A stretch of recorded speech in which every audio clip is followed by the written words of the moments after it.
Watches and Wonders 2025, we are with Edouard Mélan from Moser. Edouard, thank you for having us. My pleasure. Welcome. Thank you. So we start with directly, what's the main novelty?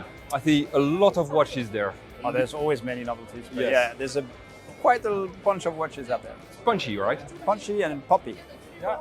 Now we created a very special drop for Watches and Wonders. You know, we like to do something a little bit offbeat, surprise people sometimes.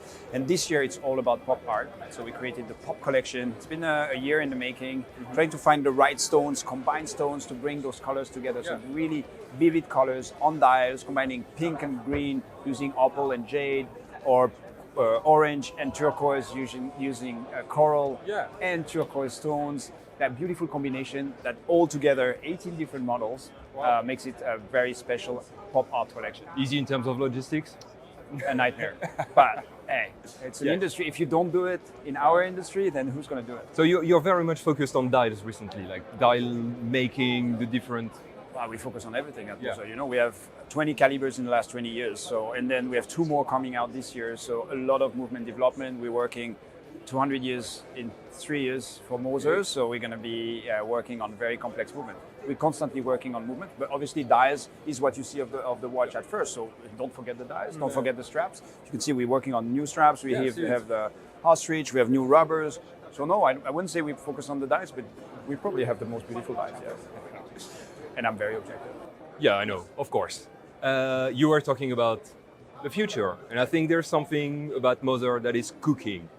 So, a lot of things that are cooking. As I said, this year a lot of new movements, but also we want to expand a little bit. The brand, as I said, is celebrating the 200 years in 2028 actually.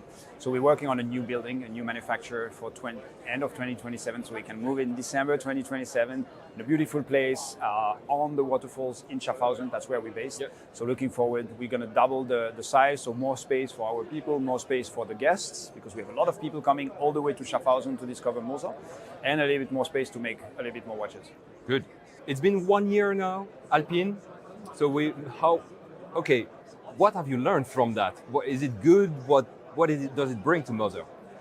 I think Formula One is on a very all-time high at the moment. Tons of audience, a lot of energy, and frankly for us, it's been amazing. It brought a lot of credibility to the brand. A lot of people take us much more seriously, being part of the few brands that are in Formula One. It brings a lot of brand awareness. Obviously, our logo being visible, it's 70 million every Grand Prix of people watching races.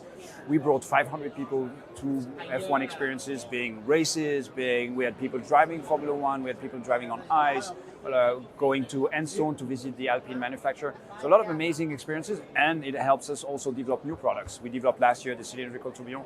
We have a few amazing things in the cooking. Crisscrossing the technologies, maybe? Exactly. Yeah. Engineers working together on the watches and on the cars.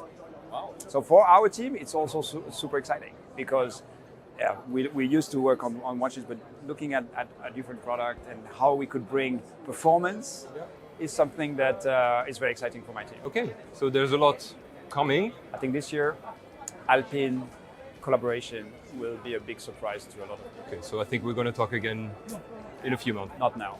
Thank you, Edouard. Thank you for having us. Unexpected. Yes, thank you very much. See you soon.